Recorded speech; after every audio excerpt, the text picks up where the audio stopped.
ভারতের রাজনীতিতে ফের উত্তাপ ছড়িয়েছে পরীক্ষায় অনিয়ম বিরোধী আন্দোলন। এবার কেন্দ্রীয় স্বরাষ্ট্রমন্ত্রী অমিত শাহের পদত্যাগ দাবি করলেন ককরোচ জনতা পার্টির প্রতিষ্ঠাতা অভিজিৎ দীপকে।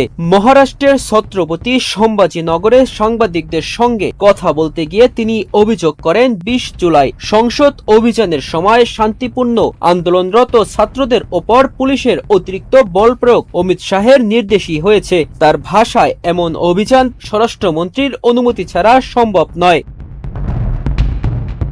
দীপকে আরো বলেন, যদি তাদের বিরুদ্ধে বিদেশি অর্থায়নের অভিযোগ সত্যি হয়ে থাকে এবং স্বরাষ্ট্র মন্ত্রণালয় তা ঠেকাতে ব্যর্থ হয় তাহলে সেটি অমিত শাহের ব্যর্থতা। তাই দুই ক্ষেত্রেই তার পদত্যাগ করা উচিত বলে দাবি করেন তিনি। এছাড়া তিনি অভিযোগ করেন, আন্দোলনকে সহিংস দেখানোর জন্য দিল্লি পুলিশ পরিকল্পিতভাবে পাথর নিক্ষেপের ঘটনা সাজিয়েছিল। এমনকি আন্দোলনের স্থলে একটি ট্রাকে করে পাথর ও একটি ভাঙাচোরা গাড়ি আনা হয়েছিল বলে দাবি করেন তিনি।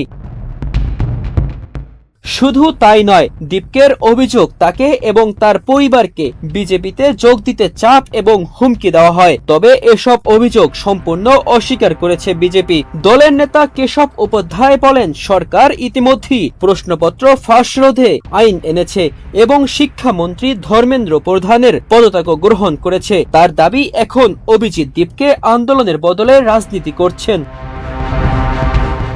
পরীক্ষায় অনিয়মের বিরুদ্ধে দীর্ঘদিনের ছাত্র আন্দোলনের মুখে সম্প্রতি কেন্দ্রীয় শিক্ষামন্ত্রী ধর্মেন্দ্র প্রধান পদত্যাগ করেন। এরপর থেকেই আন্দোলন ঘিরে রাজনৈতিক উত্তেজনা আরো বেড়েছে। আর এখন স্বরাষ্ট্রমন্ত্রী অমিত শাহের পদত্যাগের দাবিও নতুন করে বিতর্কের জন্ম দিয়েছে।